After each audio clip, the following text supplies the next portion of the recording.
we just completed a real money fantasy football draft, and we'd like to show you the results and break down some of the strategies that were used that you could implement for your fantasy football draft. Draft season's here, so we need to make sure we do that first. Make sure you subscribe if you haven't. As you can see, a lot of you guys watching are not subscribed, and if we get to 10,000 subscribers, we'll give away our draft guide to everybody for free here on the YouTube channel. So make sure you subscribe if you can. But let's talk about some of the different strategies in this draft. I want to highlight all of the different strategies we've talked about so far and see how people actually put them into practice in this draft. So I will go ahead and start with the 0 running back strategy, because Nathan is the guy that went 0 running back here, and I want to break down his team so that we can be impartial. So Nathan went 0 running back here. You're welcome. He drafted at the 1-3, took Tyreek Hill there. And then you have Brandon Ayuk at the 2-10, and you've got Nico Collins at the 3-3. So again, he went 0 running back. He drafted 3 wide receivers off the top of the board here. Now, I don't know if Nathan's plan was to go quarterback in the 4th unless somebody like Patrick Mahomes fell to him at the 4-10. But what ended up happening not the here, plan. what ended up happening was he took quarterback and then wide receiver at the 4 and 5. And so then he's left in the 6th round with no running backs, and he's starting to scramble here. Then from the 6th to the 9th round, you end up taking 3 running backs in that range. And the 3 running backs you take are Zamir White, Javonte Williams, and Devin Singletary. Not pretty. It's a little bit rough, right? And so again, I'm going to say this about the 0 running back strategy. If you are going to do it, and again, when you're looking at the full board here, like he could have reached on Pacheco, or not reached. He could have taken Pacheco. I mean, I think Collins is a better pick, but when you're looking at even there, like Mixon and Walker probably would have been better picks at the 4. I think that would have made you feel a lot better about your team. You could go later quarterback here. Yeah. I'll say this. If you're going to go no running back, you probably need to punt tight end and quarterback completely. Yep. Because you've got to get the value at other positions, right? And so in rounds 1 and 2, you can go, no running back. Round 3, I'm fine taking a receiver there as well. But in round 4 and 5, you need to take at least one running back at one of those picks. And then around 6 through 9, it's just filling your flex spots and getting those other running backs if you can. And as you can see, no good running backs really fell back to him. You probably could have taken Pollard or Brooks or Mostert at the 7-3. But again, all of those guys have been going a little bit later consistently. I think you thought you were going to get some better value on the way back, and they just didn't come back. And so when you're going 0 running back, it's honestly not my favorite strategy this year. And we can put Nathan's lineup on the screen here. And really, when you're looking at it, I mean, he's starting Tyreek, Ayuk. He's got Collins and Zay in his flex spot. He's starting Patrick Mahomes, and then he's got Zamir White and Javonte, and that's it. And so starting Zamir White and Javonte is tough. However, this could pay off for him because he could use waivers to bolster his running back room. Zamir White, Javonte Williams could end up being workhorse running back ones that score touchdowns. There's just a lot of possibilities here for this to have worked. This is one of my least favorite strategies this year, and I think you would probably agree that of all the ones we've done, it's really not the one we like the most. But yeah, no, and this is exactly why, because at the end of the day, you're playing with a bunch of wide receivers that even the ones that fall down the board are going to be on a week-to-week basis pretty inconsistent compared to just the consistency of running backs that are going on the higher end. But I do want to look at the flip side here, because generally when you see a team that goes wide receiver heavy, you're going to have a team that goes running back heavy at the top. And we had a person that went double running back in the first 2 rounds, right in the middle here at the 1-6. I've talked about how difficult it is to draft from the 1-6 in that middle range multiple times. Got crapped on it on TikTok, and I stand by it. It's a tough place to draft. There's a lot of activity going on and just a lot of stuff going on the left and the right, quite literally. And this draft of the 1-6 went with Bijan Robinson and then Travis Etienne in the 2nd round. And you're looking at literally the exact opposite of the wide receiver heavy situation, where you have those high end guys, you have elite guys, you're chilling at running back, and then your number 1 wide receiver is Devontae Smith, who is not even a number 1 wide receiver in his own offense. And then headed up with Jaden Reed, Deontay Johnson, Brian Thomas, and Curtis Samuel. It's kind of a motley crew of wide receivers, and you're going with Jalen Hurts in the middle of the 3rd round as well there. And so I think the same strategy applies, kind of like Avery was saying with wide receiver. If you're going heavy wide receiver or heavy running back, which are the 2 positions that you focus on building a lot of depth and opportunity at those 2 positions, because you're starting multiple of them every single week. You're not starting multiple tight ends or quarterbacks.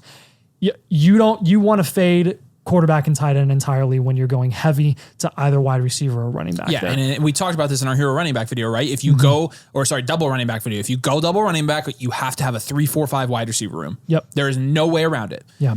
what I would have done here with a double running back build, and this is again, he can win the league. Anybody can win the league with any strategy. It never matters. We're just analyzing for the sake of analysis. But I would have taken Mike Evans analysis. Here. I would have taken Mike Evans, Devonta Smith, and then T. Higgins. Yep. That's what I would. And instead, I got Mike Evans and T. Higgins at my draft, which I'll let you talk about my draft since I had a pretty good draft here. I don't want to toot my own horn or anything. No, you're good. There are multiple here, honestly, not just yours, because I think you're like, well, you don't have to go just exclusively heavy wide receiver or exclusive running back. What if you just do a mix of the two? And there are multiple teams, not just yours, that did that. You have right next to you, Crypto Gold, going Breece Hall and Drake London up top. You get Justin Jefferson and Kyron Williams up top, which I personally, that's my favorite. Yeah. And then even right next to that, A.J. Brown and Derrick Henry, Jahmyr Gibbs and Marvin Harrison Jr., Jonathan Taylor and Puka Nacua at the 1-2 turn. I really, really like the potential of all of those, but Justin Jefferson and Kyron Williams specifically as a start is safety with the best wide receiver in the NFL. Don't say Justin Jefferson isn't safe or has a bunch of questions. He just produced that as a high-end wide receiver one with freaking Nick Mullins and Jaron Hall last year. He's going to be fine with Darnold, and KOC is going to get him the ball. Don't you worry about it. Kyron Williams admittedly does have questions. He's got to stay healthy. He's got Blake Corum breathing down his neck. Maybe McVay will change his mind and decide to make it a 50-50 split or make them split that backfield this year. But at the end of the day, Kyron Williams and the upside that he demonstrated in 2023 absolutely merits taking him here to pair with Justin Jefferson. You go safety with upside. And not only is J-Jeff safe, I still think he has as much upside as he's had previously with Kirk Cousins. I think so as too. a top option there. Yeah. But then you top that with, again, a 3-4-5 wide receiver. In rounds 3, 4, and 5, you go Mike Evans, Cooper Kupp, T. Higgins. And then the range of the 6th and 7th round really is my favorite area to get that second stretch of running backs. When you're not getting the high-end running backs, I love getting your Aaron Jones, your David Montgomery, your Raheem Mosterts, your Jonathan Brooks, DeAndre Swift, Ramondre Stevenson, all going in the 6th or 7th round. And if you go with that hero running back, hero wide receiver build at the top, you have the ability to bolster your running back room or your wide receiver room from rounds 3 to 7. Yeah. Let's talk about a new draft strategy that we are now coining this term and running with it. And it's called the rainbow draft. And the rainbow draft is where you take one of each position in the first 4 rounds. And you look at it and you're like, oh, that's a rainbow. I did that at the 1-1 in the draft. Yeah. And a lot of times it doesn't work out. And I feel like the main reason, because this can work out, because I think taking Amon-Ra and an Achane, that's a pretty good start. You're pairing a high upside running back with a very safe high floor wide receiver. That's a good pairing, right? Josh Allen at the 3-5. He's a league winner. He's always going to have an above average playoff advance rate. We like that. Trey McBride at the 4-8 as the third tight end off the board. I like the value there. I honestly liked all 4 of these picks. Then he went George Pickens at the 5-5. And George Pickens is kind of a pick that, we personally don't like, but from a value standpoint, he could go there. If he ends up being a wide receiver 2, he was a good pick here.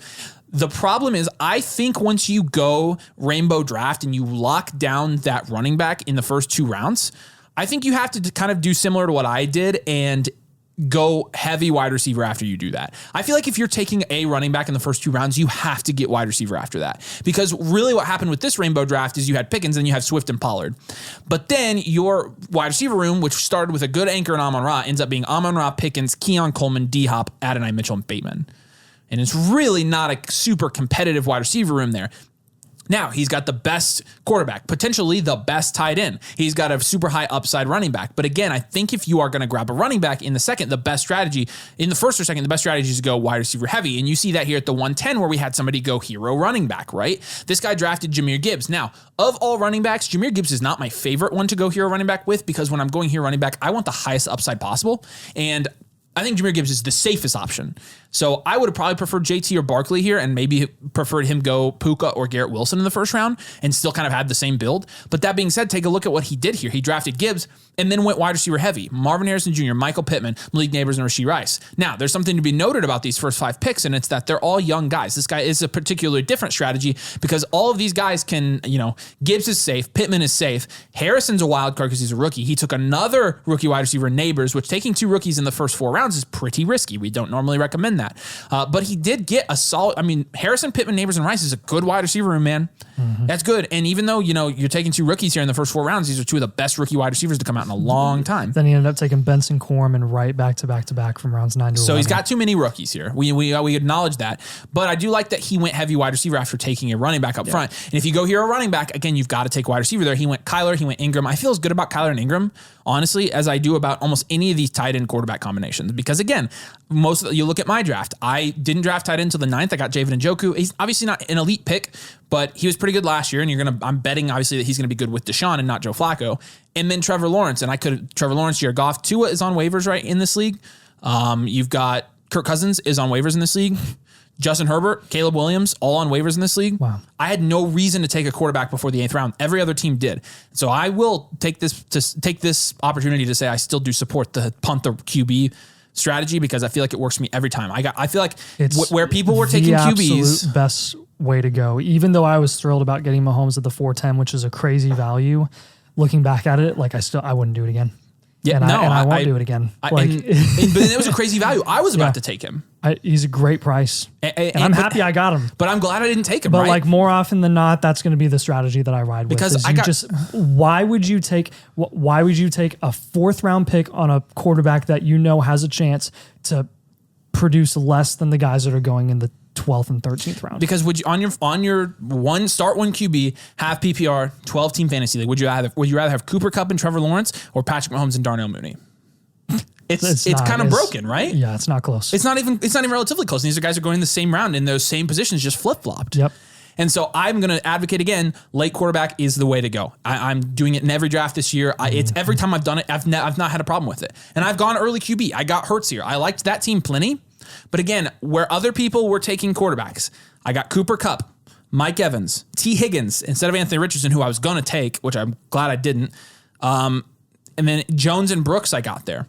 Instead of I got Xavier Worthy in the 8th instead of taking a Jaden Daniels, right? Or a Joe Burrow, who I was thinking about. Yeah. And so it actually kind of saved me. I got sniped a couple times because I'm advocating for that. But I think the only strategy we really haven't talked about is hero wide receiver. Kind of talked about it. The rainbow draft is hero wide receiver and hero running back generally go hand in hand. Here's the one thing that I did notice, and we have noticed with a lot of these drafts is when you see hero wide receiver / hero running back, or a mix of those two, or you see teams that are able to get both in the same team, you're generally only seeing that from the 1-6 on. Yeah. Right? There's something about going from the 101 to the 105 where your hands are really tied, not only at the top of the draft, but you're pretty much starting every run from there on out. So your hands are a lot more tied, and this is the dilemma that I was faced with and that everyone's faced with at the 101 right now through the 103 is you've got to take Christian McCaffrey and then one of CeeDee Lamb or Tyreek Hill at the 2-3. And that dictates the outcome of your draft, really. And what everyone else does from then on, from 4 to 12, is going to dictate your draft for the rest of the draft. And you are faced with either reaching or taking the value that falls. And in this draft, unfortunately, the value that fell for me kept being wide receiver. And I didn't want to take wide receiver, but it was there, so I took it. I've also been in scenarios where I drafted from the 1-1, and the value that fell to me was some pretty dang good running backs and a couple really good wide receivers, and I ended up being pretty diversified. So it's not always going to look like this, right? Every single draft looks different, but this is a reason why so many people hate those first few picks in fantasy in 2024, especially, is the teardrop is just unbelievable. I mean, you're looking at the best running back at the 1-1 being Christian McCaffrey, and then his wide receiver is Chris Olave at the top, versus at the end, Jonathan Taylor and Puka Nacua, Justin Jefferson and Kyron Williams. I mean, you tell me which one you prefer. Everyone loves Christian McCaffrey and his upside, but I think I would be willing to bet that 95% of people that play fantasy football would say 10 times out of 10, you'd rather have J. Jeff and Kyron. You'd rather have JT and Puka. Some would even rather have Gibbs and Marv. AJ Brown and Henry. Yeah. And again, I'm going to kind of wrap up with this. I think that after doing 5 of these drafts now, five fantasy football leagues, I think the best picks this year, and a lot of people are saying the top 5 picks. 8, 9, 10, 11, A lot 12. of people, I myself have said 11, 12. The 2 best drafts, in my opinion, in this draft were 8 and 9. And I have found that I consistently like the teams here the most. I think 8 and 9 is my favorite position this year. Because you're not right smack in the middle. You're not at the front end where your hand is forced at 4 and 5. At 8, you get the value follower. And 6 and 7, again, is right smack in the middle. You don't love being there. 8 and 9, you're pushed over a little bit where you're not dictated by what everyone else is doing. You can kind of just take what you want to take, and it's very much up to you and your own decision making, not just value that falls. Well, and the nice thing about you, and with drafts, I say this a lot in Dynasty, but especially in redraft, this counts too. You always want to be situated at the end of tiers.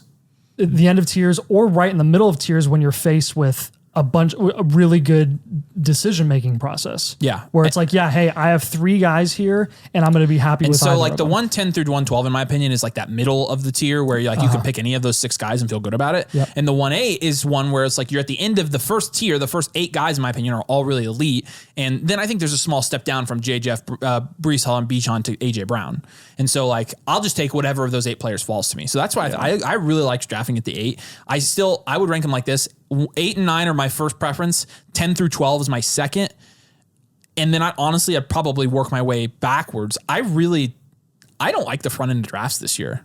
I don't like 1, 2, or really 3. I think I'd go 6, 5, and 4 before I took those. Based on my experience today, the 103 is my least favorite now. I don't blame you on that one. But there you go. There's a real draft we just did, and we highlighted almost every single strategy we've talked about. So hopefully you can get a good idea of some good things to do with these strategies, and then also some mistakes that were made so that when you do these strategies, when you implement them in your leagues, you'll be able to do them correctly. So do us a huge favor. Like I said, make sure you subscribe. Make sure you drop a like on this video. And again, if you subscribe, we get to 10,000 subscribers. Everybody can have our draft guide, but you can get our draft guide now and use it in your drafts at flockfantasy.com/domain. Use code domain, choose the Mother Flocker tier. Any Mother Flocker tier subscription with code domain is going to get you our draft guide. So we appreciate that. Appreciate you guys watching, and we'll see you later.